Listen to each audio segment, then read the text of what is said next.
I'm Takatoshi, Director of the Program on Public Pension and Sovereign Wealth Fund at the Center on Japanese Economy and Business, or CJEB, at the Columbia Business School here. And I'm also a professor at the School of International and Public Affairs, Columbia University.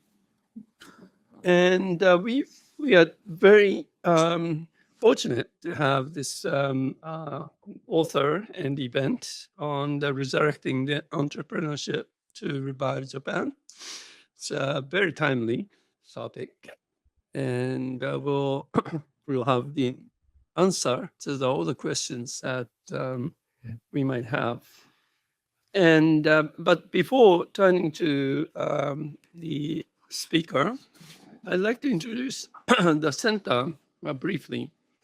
This CJEB was established in 1986. It's a very long-running center, and our mission is to promote knowledge and understanding of Japan's economy and its business systems in international context. CJEB is only research center focusing on Japanese economy and its business systems within a university setting in North America. So this makes our center very special. And we host these kind of events all the time throughout the semester. Now, I'm very pleased to introduce today's speaker, Richard Katz, editor of Japanese Economy Watch, and special correspondent for Toyo Keizai. So he's very well known for writing the columns regularly and translated into Japanese. And I will introduce Richard briefly, and you can read details in the booklet. For 20 years, he published a monthly newsletter on Japan called the Oriental Economic Report. His essays and op-eds have been published in Foreign Affairs, New York Times, Wall Street Journal, Financial Times, and International Economy. And he's testified several times to Congressional Committee, and he also taught about Japan's economy as an adjunct lecturer at the State University of New York, Stony Brook, and New York University. His new book, which is displayed over there, Contest for Japan's Economic Future, Entrepreneurs versus Corporate Giants. He has more colorful analogy to those entrepreneurs and corporate giants in the book. And this book is about growing opportunity to revive Japan's economy by reviving entrepreneurship. The Financial Times listed it among the best economics books this year, and it will be out in Japanese in this year, soon. Okay, very soon. And he received his BA from no other than Columbia University, and has been a friend of the center for many years. So welcome back to the campus. Before I pass the baton, I want to take a moment to thank our corporate and individual sponsors of the CJ listed in the booklet.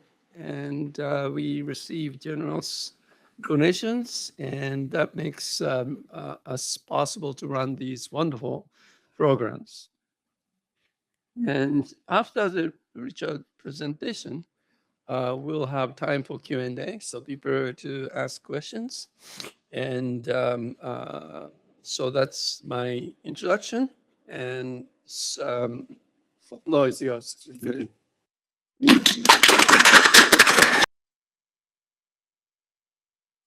So several years ago, I had what I thought was an innocent lunch with Hugh Patrick. And he asked me during the lunch, could I come up with 5 or 10 very specific things to tell a Diet member or a government official of 5 or 10 very concrete steps the government could take to revive growth in Japan. And I told him I would get back to him on that. The book is the answer. So if you like the book, then he gets part of the credit. If you don't like the book, he gets all of the blame. So what I was thinking was, okay, so I had to narrow this down. So what is the thing that Japan, if I had to take one aspect of economic reform, what is the thing that Japan really needs? Well, in all countries, one of the major sources of growth is the entry of new superior firms and the exit of inferior firms. So you've got new firms that are more dynamic, more innovative, more higher levels of productivity, and they replace the inferior firms in this constant process that Schumpeter called creative destruction. So here we have in Europe, where you'll see the blue is the turnover of the firms. Is this? Anyway, I'm not going to try the laser because I'll screw it up. Anyway, it's about 40% of the entire growth in output per person comes from the firm turnover. And as you know, unless you're producing more per person, you can't consume more per person. So this is the source of growth in living standards. And the black part, that has to do with either firms under the force of competition improving their own efficiency or more efficient firms taking market share away from inferior firms. But in Japan, if we look on the other hand, only a sliver, like 0.2% of the entire growth of productivity comes from this turnover of firms. And so overall productivity growth in Japan is very, very low because they lack that kind of turnover. And incumbent firms are more efficient if they face competition from startups. So the question then is how to have Japan have more of these startups, right? Now, new firms boost growth. Why are they necessary? Well, one is that older firms, even if they start off very dynamic, as they get older and older and older, they get set in their ways. And that's particularly true with lifetime employment, where they hire people who go along with the existing mindset and don't recognize that times have changed. They need to do something different. And so these older firms sort of lose their mojo, lose their energy, and you need newer firms to replace them. And in the United States, during the 1980s, 1990s, this is an amazing number. I was shocked by it. 60% of the entire improvement of productivity growth in that period came from firms that were less than 5 years old. Now, most new firms are small, like your local barbershop, but the few that really are dynamic, they have an inordinate contribution.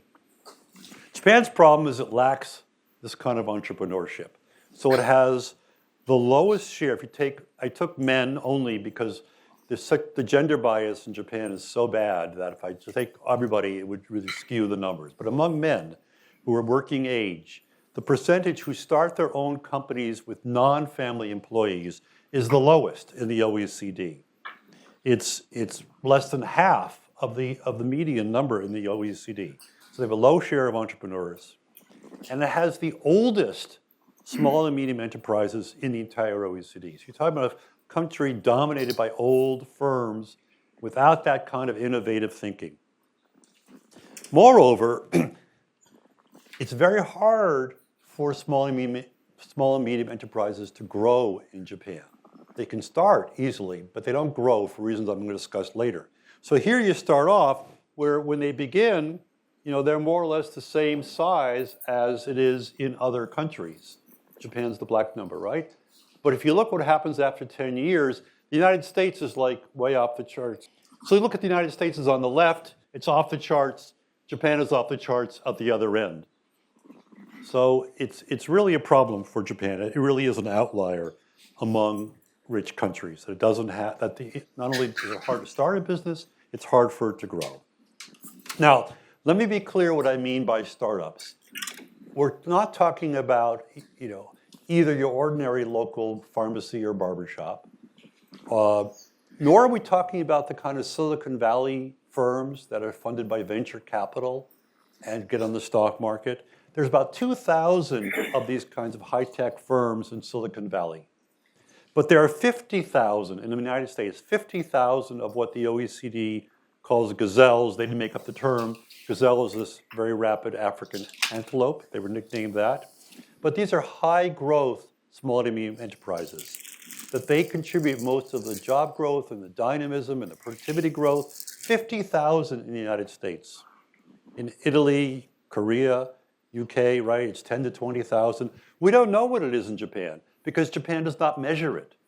Now, if you think the governments measure what they think is important, the fact that they don't even measure it tells you something, right? What's the consequences of this lack of entrepreneurship? Well, Japan had this tremendous catch-up period. It goes back to 1970, where Japan's about 41% of the US level. If we've gone back to 1960, it'd be something like 25%, 1950s even worse. So tremendous catch-up, which peaked around 1996. And Japan has since fallen back. Now, some of that is because the United States is doing so well, but if you look at the Eurozone countries, they're more or less the same. They've kept level with the US, right? So Japan really is, again, it's an outlier. The lack of entrepreneurship, there are other reasons for this as well, but that's one of the key reasons. We hear all this stuff about, corporate governance reform and the big companies getting better, but return on assets today among the 5,000 biggest companies in Japan, it's no higher, it's lower, in fact, than it was back in the 1970s and 1980s.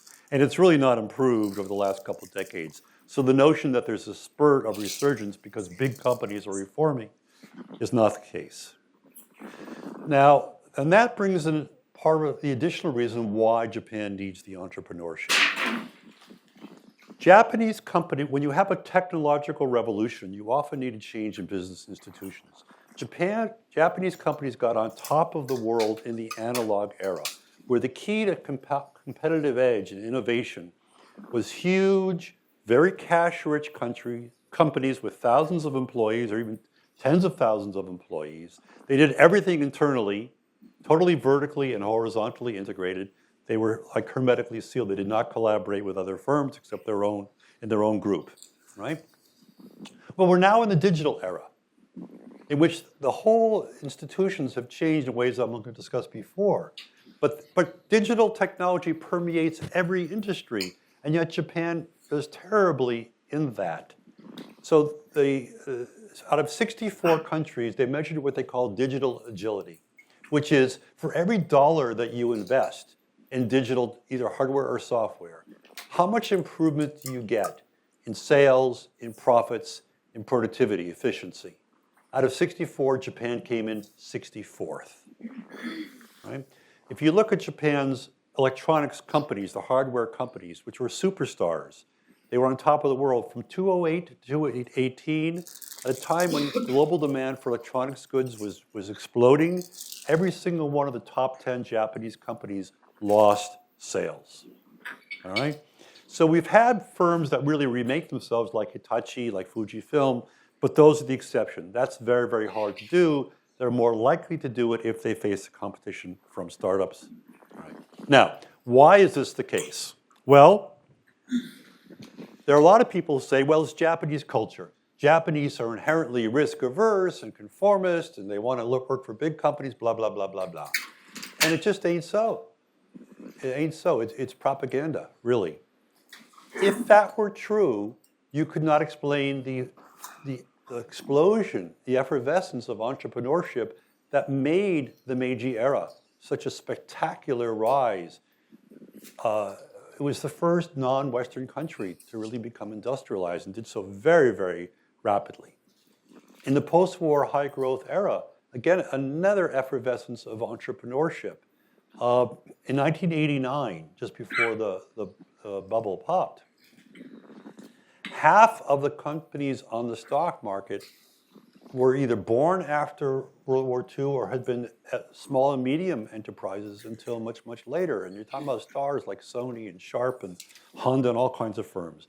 These companies developed all kinds of new products where they really bet the company. If they succeeded, they're great, but if they lose, the company would go bankrupt. And they invented the transistor radio and the super tanker and the chips that created laptops, the lithium battery, which is now used in cell phones and EVs and all kinds of other stuff. So this idea that Japanese are conformist and risk-averse, it ain't true. It's conditions, promotion evaluation systems, which sort of don't give people reward for successes, but punish them for failures, you're training people to avoid making mistakes rather than achieving successes. But what problem is these companies that were so successful, once they got on top, they did all sorts of things to entrench themselves in power and to keep challengers from arising. So the cause of this is politics and power and conditions. It's not Japanese culture.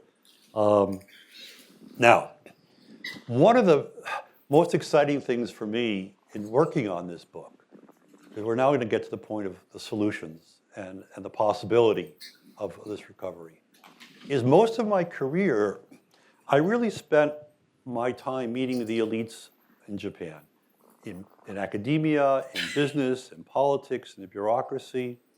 And for writing this book, I was meeting a layer of society I had really not met with before. And these were younger people in their 20s and 30s. They started new companies, many of them from Todai or Waseda or Keio, very prestigious, and some not. Some left companies to do stuff. They were so ambitious and excited and wanting to fight conventional wisdom. It was a whole different layer of Japan. Now, it's a small part of that generation, right? Maybe 5%. But you see, the number of entrepreneurs in the average country is about 6%. So you're talking about Japan needs an additional 2 or 3% of its population to do this. And then, of course, they have to hire people, right? But very, very exciting. And I can imagine this is what the 1960s may have felt like in Japan. So that was terrific.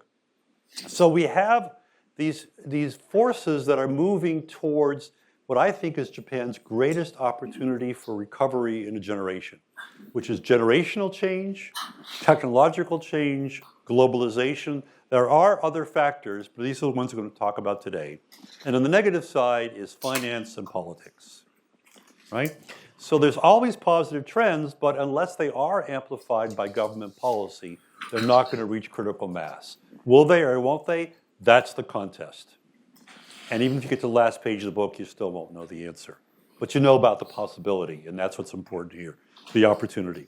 So if you talk to people about why did they not start companies, or why was it hard to make companies grow? Traditionally, one of the biggest answers was hard to recruit people because of lifetime employment. That, again, this is not risk-averse culture, but if you had the lifetime employment system, if you leave your job and move to another company and that company fails, you'll never get that job back, nor will you get a job in a competitor. Lifetime employment was created to prevent people from switching from job to job. That was one of its purposes, right? And so they couldn't really hire people. You don't have to start a company. You have to hire not only young people, you have to hire veterans, managers, et cetera. Well, today, among, let's say, the brightest 20-25% of the younger generation, they're far, far more willing to switch companies, particularly if they have a skill that's in short supply. They're far more willing to switch companies than their parents or grandparents were. And all of these talented women who can't get promoted at traditional companies if they go there and aren't listened to, they're flocking to these new companies because they can get promoted, they can rise to the top, and I've met them, right? And so you enter the offices of these companies, there's tons of women, and they're not serving tea. They're helping to run the company. And so what's terrible for women in general and for Japan in general is actually very good for the employment ability, recruitment ability of these companies. One of Japan's newest billionaires, he created a website so that people could be able to switch from job to job. The reason he did it was he was a protege of Mikitani Rakuten, who told him that the job of a company is to solve a social problem. And he felt the social problem he wanted to solve was labor rigidity. And so he created this website that people who earn at least $6 million yen per year could try to switch jobs to get a better position. By 2023, 20,000 companies have been recruiting people, and 2.3 million people got jobs just through his website alone. Now he's a billionaire. And so all these firms which refused to do mid-career hiring before now have to do it, otherwise they face shortages. So the labor mobility, that iceberg has really been broken, and that's a terrific thing that creates an opportunity. The other thing which is really fascinating to me is technology. Now, a lot of people with economic training, when they think about technology, they think of it as a tool for improving the economy, improving productivity. But what technology also does, it has an amazing ability to alter the social balance of power. So one of the reasons why it was hard for newcomers to grow was because of the traditional Japanese distribution system, where the customer could not even see their product on the shelves or find out about their service because the distribution system was controlled by the large incumbents. But now you have the internet, and now you have e-commerce. And so on Rakuten alone, nearly 60,000 SMEs have sold, this was a couple years ago, almost 6 trillion yen worth of products, and it's growing there. And so now they have access to customers they never had before. So there's a brick and mortar furniture store, one on Rakuten. It's like has sales grew 100-fold. Toyota does not have the ability to do the in-house, the kind of technology it needs to produce today's car. More and more of the car is software and the hardware that you need to run the software. Depending who you ask, it could be 15% of the value of the car, 20%. Toyota's in-house people can't do it. So Toyota now has more independent software vendors and the first tier suppliers than parts makers. That's an amazing change. And these people, these companies, do not join the Toyota group. They want to retain their independence, be able to sell even to Toyota's competitors, as well as other industries. So to a certain extent, some of the giants actually need some of these new startups that have mastered a technology they cannot master. And so that has changed the politics of, well, do they want to suppress startups, or do they want some startups but not too many? There's a company called Linkers, which actually links up big companies with smaller innovative companies, because the big company wants to invent something, can't do it, and they find them someone who can do it. And all these companies, Panasonic, they all use them, right? So that technology is a very, very key issue in one of the balances of power. Now, I mentioned the change in the digital era and what it means for technology and for capability. So one of the things about it is who does the R&D in a country. So back in 1981, this is the United States, 71% of all of the business R&D was done by firms with at least 25,000 employees. Only 4% by companies with less than 1,000. Now, as of 2014, which is the latest numbers I have, I'm sure it's much higher now, the percentage of R&D done by the giant companies has fallen by half, and the one done by companies under 1,000 has gone from 4% to 20%. And who knows, I'm sure it's much a narrower gap, or maybe even they've overtaken it. So this is key, and they collaborate with each other. If I asked you who invented the Pfizer vaccine for COVID, you might be likely to say Pfizer did. But they didn't. It was a company in Germany called BioNTech. It was created by an immigrant couple from Turkey who moved to Germany. They created this thing, and they both needed a partnership. Pfizer didn't have the innovative capacity to invent it itself, and yet BioNTech didn't have the capacity for distribution, to pay for testing, marketing, actually physically making the stuff, et cetera. And this is throughout the pharmaceutical industry, this kind of, it's called open innovation, this sort of collaboration. That's the new regime in the digital era, but Japan does not follow it. So two things occur. One is 90% of all of the Japanese government's aid to R&D, financial aid, goes to large companies who are cash rich, who don't need it. And the result is that here's the share of R&D done by companies with less than 500 employees. Italy, 37%, UK, France, 33%, US, 17%, Japan, 7%. So if you want to know why Japan's productivity has fallen, why the innovation capacity has fallen, this is one of the big reasons. And Japan should be funding these innovative startup companies, and it's not. The other aspect, I see the time is getting short, so I'm going to not say all the stuff I have here. Great slides, but you're not going to see them all. Right? Is globalization. Almost every one of the successful entrepreneurs that I met had some sort of foreign exposure. Either they had been children abroad because their parent was working overseas, or they'd gone to a foreign university, or they had worked for a foreign firm in Japan, almost every single one. Why is this the case? The reason it's the case is people who have overseas experience have more fluidity of mind.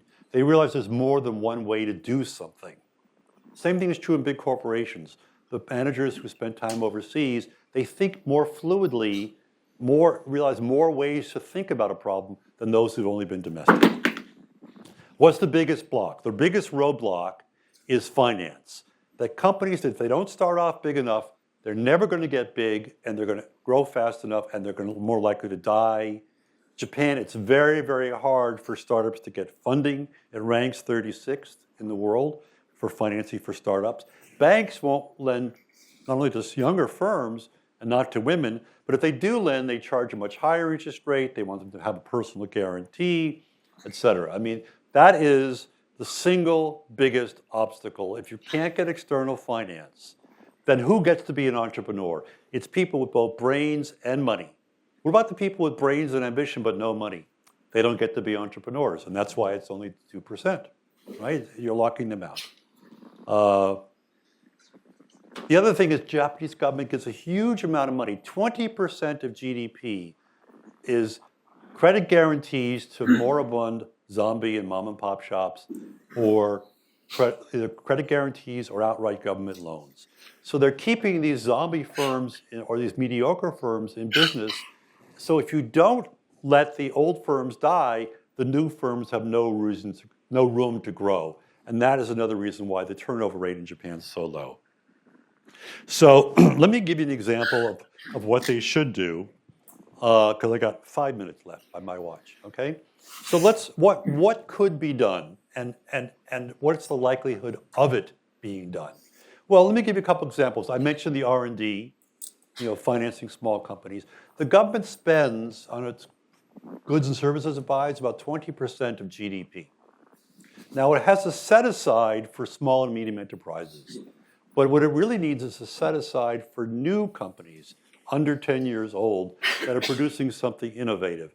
They created a set aside in 2015 that said 1% of all national government procurement, just 1% of the total procurement of the national government should go to these new innovative firms. They couldn't even achieve the 1%. Now, not having achieved the 1%, what did they do? They raised the goal to 3%, which of course they didn't achieve that either. And Kishida was saying, well, why don't we raise it to 10%? You can raise it to whatever you want, but you got to achieve it in some way, right? So that's one thing that would give companies revenue, make them more eligible for bank loans, to make the investment they need. Now, under Kishida proclaimed, we're going to have 100,000 new dynamic startups by 2027. We're going to increase 10 times venture capital for startups, blah, blah, blah, blah, blah, right? Now, he said, I'm going to boldly do this. Anytime a Japanese prime minister says, I'm going to boldly do something, you know it's not going to happen. And the bolder he gets, the less is going to happen. So he created what's called an angel tax. Now, angels are people who fund new companies that don't get venture capital money. It's a smaller scale, you need more of them. There are very few of them in Japan. Well, France was like Japan 25 years ago. And they created a fund, a tax break, for middle-class people who would invest in an angel fund. But what you had to invest in was an angel fund, because then you have professionals certified by the government who are managing your money. It's like a mutual fund, but for new companies. And they got in billions and billions and billions of dollars, and they created the value of their startups in 2020 or 2000 was something like $12 billion. Now they're worth $312 billion. They've got, I think it's now 26 unicorns. They've got 3,000 of these startups in deep tech. They've really become an entrepreneurial country. This was a country that it was alleged that George W. Bush said France is so anti-entrepreneurial that their language doesn't even have a word for entrepreneur. Well, actually, George W. Bush didn't really say that, but it's the kind of thing he would have said, and it was characteristic of France at that time. But it changed. Didn't change his culture.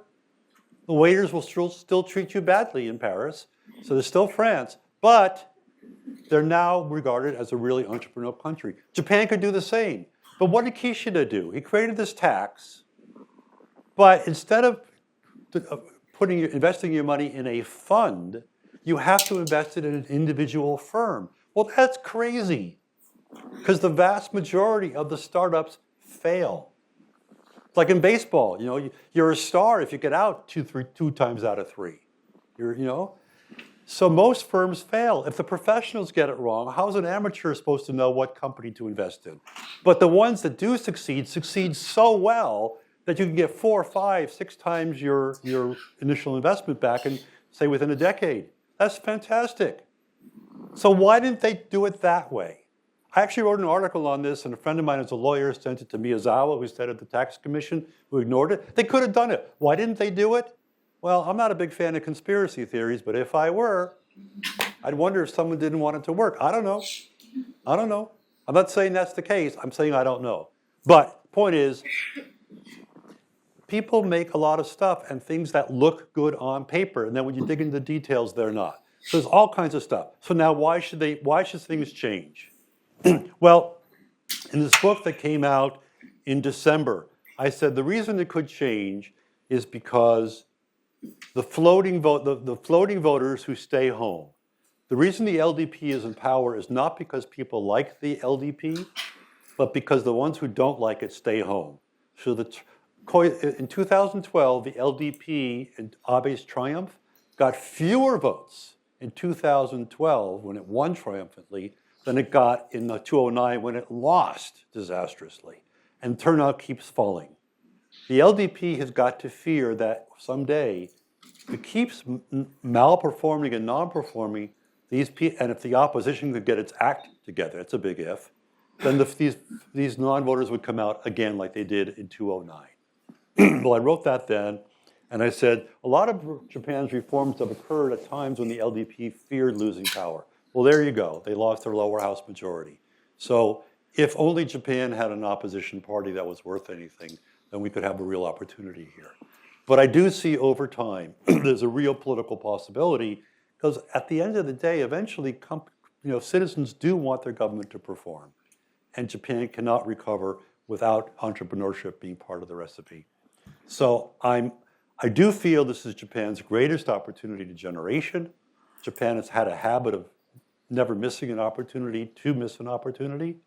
But I'm hoping this time would be different because it would not take that much change in Japan to really solve the problems. Japan's problems are so much easier to solve than America's. So I believe in Japan, and I hope it will be able to get its act together. And the point of the book is to lay out, here are the possibilities. So let me stop there, and we can have a discussion.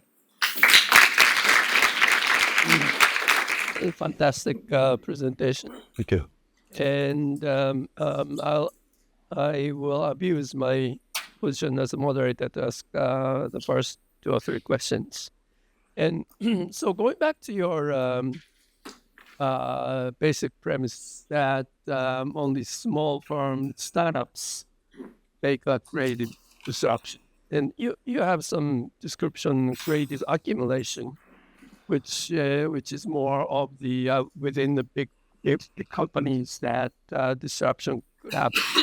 And you said, I think especially in the Fujifilm are the exception, but maybe we can think of more exceptions like Toray, which transformed itself from a textile company to many chemical Yes, and other yes. companies. And some of the companies actually crossed from textile companies to other kinds of companies. And so it is possible, I think, that if the management is thoughtful and allow the startup within the company to do disruptions. So my sense, so let me challenge you that disruptions may not be just big or small, but some creative thinking and the environment that allow the innovator to thrive. And what my take would be, why don't many other large firms allow the startups to start up in the large firm? Within the firm. Within the firm. Yeah. Is one on, or I'm still using this one? Okay, good. That's a good question. It occurs in every country. In every country, in fact, usually the more successful a firm has been, the harder it is to recognize that things have changed. It's even worse in a firm with lifetime employment, because who you're hiring people who are comfortable with your way of doing things. You don't hire people to be different. You hire them to be the same. Even IBM had a few mavericks there, right? But you're molding them in your own image. So they're going to think like you. Moreover, say you're Sony, you're the guy running Sony TVs, and you've lost, like, God knows how much money year after year after year after year. But your senpai, your mentor who promoted you, he was a TV guy. If you get rid of TVs, you're betraying him. So the lifetime employment makes it even worse. So if you look in the United States, for example, the companies that were on top of the world in radios, they didn't exist at the time of TVs. The ones who did airplane engines, they lost out when it came time for the jet engines. Every time a technology, the people who are doing iPhones, they're not camera makers, even though they're the ones producing now cameras. It's not Canon. And we'll see how Canon responds. It'll be a very interesting test case. So I think, sure, there are lots of exceptions, but that's the point, is they are exceptions. It is very hard in any country for old companies to say, things have changed, we've got to change our ways. There's a book about this called The Innovator's Dilemma, which is fascinating. So what distinguishes Japan is that in other countries, when the older companies have sort of lost their way, it is much easier for new companies to replace them. And then some of the older companies, under the pressure of this new competition, finally realize, boy, we better change, or we're not to. So the more challengers there are, the more likely it is for more of the bigger companies to wake up and smell the coffee and make the change. And in fact, the Japanese companies with the highest level of productivity growth and level of productivity are Japan's companies that are involved in the international market, because they face international competition. So absolutely, it's possible. What would make it more common is the force of competition. Okay, let's take up your last sentence, that international. So there are a lot of startups and innovators now in Japan, as you mentioned. University of Tokyo graduates now, the number one aspiration would be to start up the company instead of going to a Ministry of Finance. So much for culture. So, but I hear, and I want you to confirm or rebut based on your interviews with the innovators, that what I hear is that their aspiration is high, but not high enough, which means that their goal is to do the IPO in Tokyo Stock Exchange, not NASDAQ. And they stop. Once you do the IPO, then your growth will be more difficult, because other shareholders come in and try to influence you to increase the DPO growth. So why, if what I hear is, first of all, I want to you to confirm or rebut, deny. I confirm. So why? I'm not going to disagree with you. By the way, I should say that there was a fantastic report from the Science Council in the Cabinet Office about all of the problems, why Japan's entrepreneurship was lagging, and stating the issues that had to be solved. Professor Ito was a member of the board that produced that report. Unfortunately, Kishida didn't listen to it. So why? So they are aspiring, but not aspiring enough. Why? So then you would say it's not culture, but if it's the culture, why they are not aspiring to go to NASDAQ, actually, JSC? Well, Well, there are a number of problems. First of all, I think a lot of them say, well, the Japanese market is so big, we'll be okay just in Japan. I talked to a guy who's from Singapore. He runs a venture capital firm, a technology firm. He's trying to get involved in the Japanese venture market to get Japanese venture firms to think more ambitiously, more internationally. Secondly, Japan does not really have a professional venture capital industry. Here's what I mean. Venture capital is not about money. Yeah, sure, you have to have money. But a lot of it in the United States, which took us 40 years to develop this thing, but now it's invented and we know how we don't have to reinvent the wheel. The people who run these venture capital firms are often former entrepreneurs themselves. What they provide is not only money, but mentorship. And they're professionals and they make their money if the firm does well. In Japan, first of all, 80% of the venture capital firms are corporate venture capital, which means a salaryman is running a venture firm who's going to be there for 3 years and then go back. He has no skin in the game. He doesn't know. He's not a professional. There's a woman at the Japan Investment Corporation, which is a METI operation. She understands that. She's a professional. She's really out to professionalize the industry. She's terrific, right? So there are all these people around, really smart people who know what needs to be done, right? So, and she's one of them. Then they press the firms to go public way too soon. Say, oh, after 3 or 4 years, go on the stock market. Mothers didn't create big companies the way that NASDAQ did. Yeah, they should be on NASDAQ and they should be thinking, but they don't have advisors to tell them how to do them. Some of them don't know how to run a business. One guy I met has got a fantastic business. It's like an Uber for parcel delivery. He did it 1 year out of KO. So he had vision, but he had no idea how to run a business. So he had to hire some professionals to actually show him management. So the ability to recruit them is a good thing, but I'm saying they need mentorship in the venture capital industry. They need an ecosystem which is professionalized. So, and also the people who invest in these venture firms are often corporations themselves. So not only the people running the venture capital fund not professionalized, but the people who invest in them aren't. So if you look on the other hand at, say, American University Endowment Fund, and the person who's devoting some of their money to venture capital, these people really know, they're professionals, they understand the industry, they can judge firms. Yeah, there are GPIF and other large venture funds in Japan who are looking for the alternatives. Yes. And they tell me that they cannot find good alternatives. And maybe they're not accustomed to that. Maybe they don't know where to look. Maybe they don't know how to nurture. But so what would be a solution from the funding side? Well, I think one of the things is, and I'm talking to some Americans about this, is to get more non-Japanese venture firms that are traditional venture firms where the people running them are actually, they make their money if the firm they're investing in makes money. They're not being paid a salary.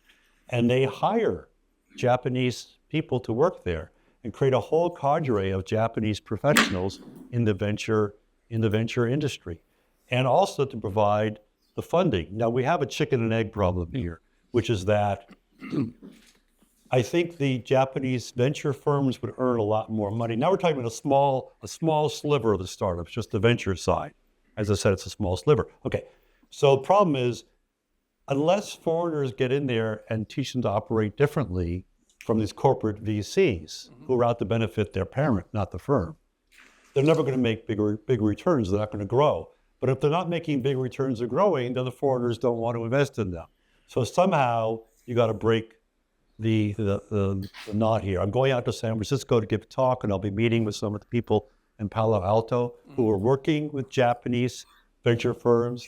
I'm told that the quality of the venture firms, the Japanese, has really improved in recent years, so that's a positive sign. So I think there are all sorts of potentials there, but and there are smart people who really know how to do this. That's the good news. So my last question, and open up to the floor, is government policy. That what can government do? And your assessment on you mentioned Kishida several times, but never mentioned Ishiba. So what's your assessment of the current administration? And Well, Kishida was disappointing because he raised the prospects. I'm not disappointed in Ishiba because I had no expectations. I've only met the man twice. yeah, And this was many, many years ago, and I thought he was incredibly intelligent and wise. And then he became prime minister, and I was kind of surprised that his poor performance. So I don't think he cares about the issue. I don't think he understands either the economics or the potential politics of it, whatever. I just think it's nobody. They're not working on it. I would like to say one thing, because if I can, just on the educational system, I think, there are, if MIT and Stanford, if either one of them were a country, the revenue of the firms created by alumni of MIT and Stanford would each be the 10th largest GDP in the world. So they're factories, but it took them decades and decades to figure out the system. I think a lot of Japanese universities have created entrepreneurship courses. And I asked them, have you tracked the career path of the students who take these courses? None of them have. So, well, we track the spin-offs the university creates. I said, oh, fine, that's nice, but you need to do this as well. I don't think they're still doing it. They need to track and see what works, what doesn't work, but also don't reinvent the wheel. Have some sort of a collaborative effort, which some Japanese universities have done. The TUJ, the Tokyo University of Japan, the Technology University of Japan, did that. And collaborate with them. So again, you learn from each other. And again, what kind of courses, what kind of clubs of entrepreneurs. Having real entrepreneurs come to a class, not just teachers, because the biggest predictor of entrepreneurship is if you've met or know entrepreneurs, you're much more likely. So I think the university system could also be of great help. Yeah, I have lots to say about Japanese university, but I restrain myself. Okay. So let's open to the floor, and if you have the questions, raise your hands. And Ito-san, and then going back to back row. Thank you, Katz-san. My name is Koichi Ito. I'm from the Ministry of Finance, unfortunately. And thank you for your comment on the government policy. About 5 years ago, I was in charge of corporate tax at the Ministry of Finance. And at that time, we boldly created a new tax measure called Open Innovation Tax Deduction. So maybe you don't know, you don't even realize, but... I do. Oh, you do? Wow. You have to look really, really hard for it. Very, really bold one. And I also covered R&D tax credit, which is a main governmental subsidy for R&D. And I realized at the time I was old big firms had a massive political power, and even zombie companies had the political power to some degree. Although the startup people were not interested in politics at all, and they are not lobbying. And I don't judge, but how do you think the political influence large companies and the lack of interest politics by the startups on the political policy making process in Japan? And any difference would you see between Japan and US? Thank you. Yeah, I think it's a problem. I absolutely agree with you. Listen, the future doesn't vote, and the future does not buy tickets to LDP party events. Mikitani at Rakuten had created this organization called Japan Association for the New Economy many years ago when he got sort of frustrated with Abe. around online sales of pharmaceuticals, et cetera. But as far as I can say, it doesn't do a lot. I think they have to get involved in politics. Now, the individuals are too busy running their firms, and maybe they think they don't need government. But look, a simple change in legislation that would, in the budget thing, that would help companies startups get more R&D tax credits or outright subsidies, would make a gigantic difference in their success. So they really need to have a trade association, whether it's Jane or something else, which can go and talk to individual politicians and Diet members and bureaucrats. Bureaucrats are much maligned, but some of them are the most radical reformers that I know. Not most, but some are. And they really want to do right for Japan. So, yeah, I think they need to get involved in politics. Otherwise, nothing's going to happen. Okay, next question. Okay, here. Michael, can you with that? Hey. This kind of plays in with the political aspect. Nate? Isaac Robbins. I work for Citibank on the Japan desk. This is more so about what's your personal opinion. I might know the answer to this, but who has more responsibility to solve this issue? Is it more in the politics, or is it more on the big companies to do more within the industry? Say we're going to allow entrepreneurs to have this space investment. Well, I don't think the big companies are going to take the initiative on this. Big companies will do what they need to do for their own particular benefit. And within big companies, there are huge fights. There are people in big companies who want to use outside, collaborate with other firms. And then there's the priests in the R&D hierarchy. So no, we can do it, even though they can't. So companies are divided, as well as different companies. No, I think it has to be a governmental policy. The question is, how would you get them to do it? So if you're a company which say, I need more startups to partner with, then you would say, okay, let's lobby for a change in the R&D law. Let's tweak that angel tax break so it really works. And you can start off small, but the more you do that, the more entrepreneurs you create.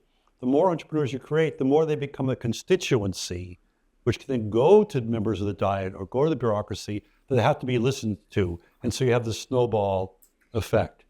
So it's the whole last chapter of the book is on the political process that would bring this about. Last question. Really? Oh, we're having so much fun. Last row. No, women over this. Jeff.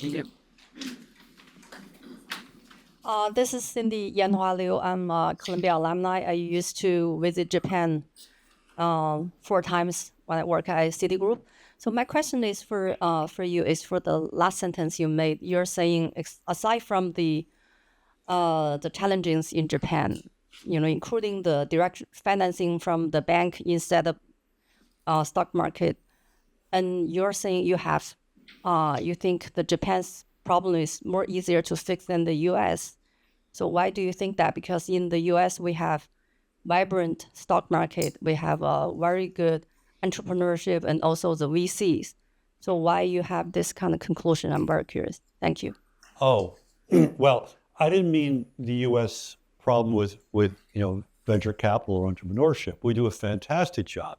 I meant the overall situation in the United States where we all hate each other, where the bottom half of the population does not get the kind of education it needs. I was teaching people who could have got into Columbia but couldn't afford to go, so they went to Stony Brook where there are too many kids in classes and don't get the education they should get, where the bottom 70% of the population, their income levels are either stagnant or growing very slowly in recent years. All of the social problems, the suicide rate, the decrease in lifetime employment, these are really, really difficult problems to solve. Japan has some economic problems, but actually, to solve them, Japan society would not have to change that much. There are very practical steps that would be, it's amazing, certain countries start to reform. there was always supposedly this Hindu rate of growth, and they made a few changes, and suddenly they're growing 6-7% a year, right? You look at China, you look at these things. So I think Japan's problems, it doesn't have the severity of the overall socioeconomic problems, the depth of them that the U.S. does, and just the outcome of recent elections. Yeah. Thank you very much for all joining to this event. And it was a wonderful presentation and discussion. And let's thank our speaker, Richard Katz.